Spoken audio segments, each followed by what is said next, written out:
Bonjour, donc c'est la troisième capsule que je fais si on va dans l'ordre. Cette capsule-là, ça va être sur la nomenclature. Donc là, je vais juste me tasser un petit peu dans le coin. Ça va être sur la nomenclature. La nomenclature, c'est quoi? C'est la façon de nommer des molécules. Vous allez voir là, qu'avec moi, là, des fois, dépendamment de comment je file le problème, des fois, je nomme la molécule en nommant chacun des atomes, ou des fois, je vais sortir son nom générique là, en fonction de la nomenclature. Donc, on va y aller tout de suite. On va commencer. Il existe des règles en nomenclature. La première règle, c'est de nommer l'atome qui apparaît en dernier, en premier, en y ajoutant le suffixe ur. Mais il y a des exceptions. Là, on va voir les règles, puis après ça, on va se pratiquer. On ajoute le mot de pour faire le lien entre les deux atomes. Et ensuite, on nomme l'atome qui apparaît en premier, en dernier.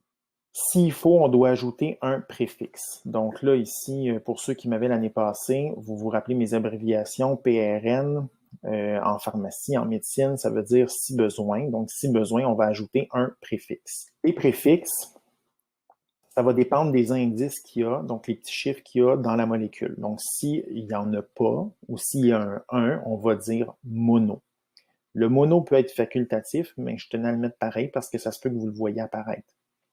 2 correspond au préfixe di, 3 tri, et là, je nommerai plus le chiffre, là, mais on continue à augmenter.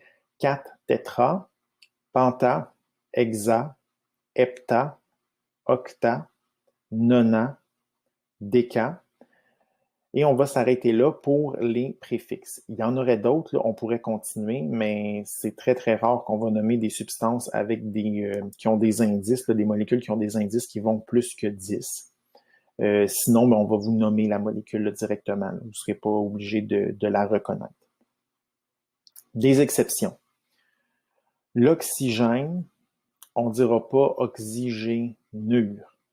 OK, ça se dit pas, ça se dit mal, parce qu'on a dit qu'on nommait l'atome puis on ajoutait le suffixe ure. Oxygénure, c'est lait. On va plutôt dire oxyde. Donc ça, c'est une première exception.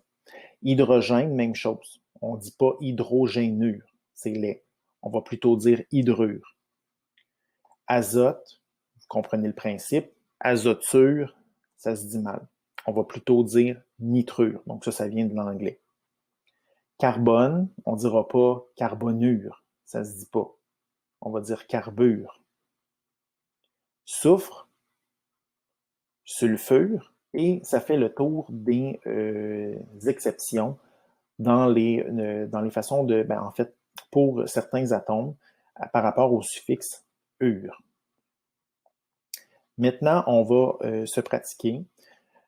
Donc là, je ne ferai pas d'exemple sur mon tableau, là, je vais juste lire pour vous expliquer comment est-ce que la nomenclature fonctionne. Donc, si je prends cette molécule-là ici, donc ce que je fais, première étape, c'est de commencer par le dernier des atomes.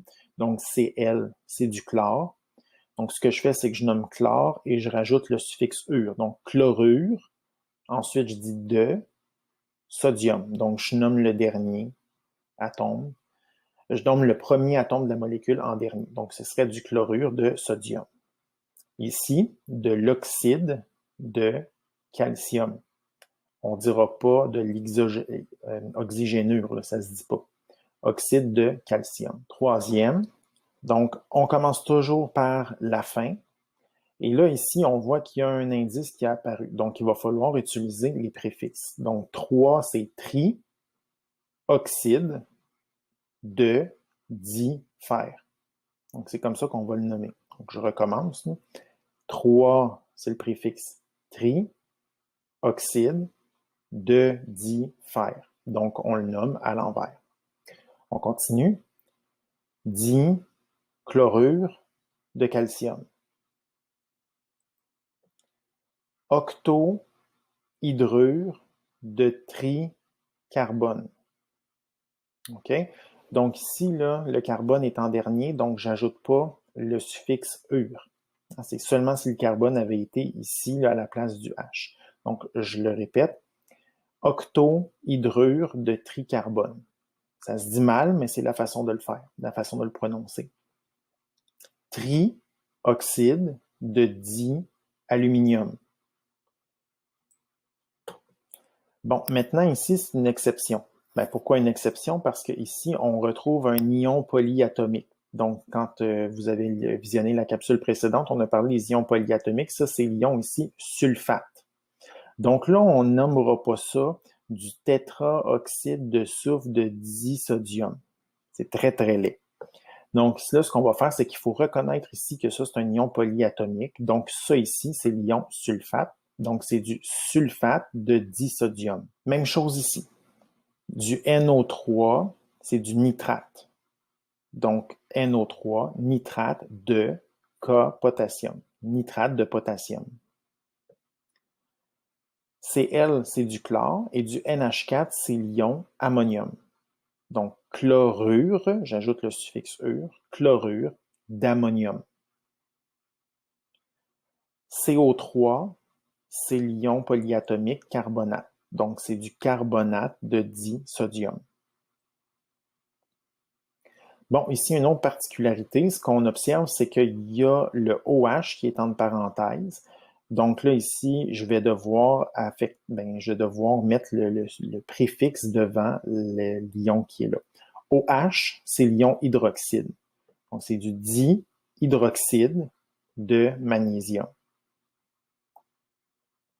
Et ça fait le tour des exemples pour nommer les molécules. Et là, ma présentation s'arrête là, mais ce que je veux vous dire, c'est que là, on a nommé les molécules à partir de leur formule chimique. Mais il pourrait apparaître dans les exercices en chimie le nom de la molécule nommé au long, puis vous devez retrouver à partir du nom de la molécule la formule chimique de cette substance-là. Donc, j'espère que je suis clair en disant ça, là. Mais à force de faire des exercices en chimie, vous allez pratiquer votre nomenclature. Donc, ça termine ça termine la capsule sur la nomenclature. Donc, on se revoit dans une prochaine capsule où on va plutôt parler de la stoichiométrie, qui est un gros morceau là, qui va nous aider en chimie pour nos calculs.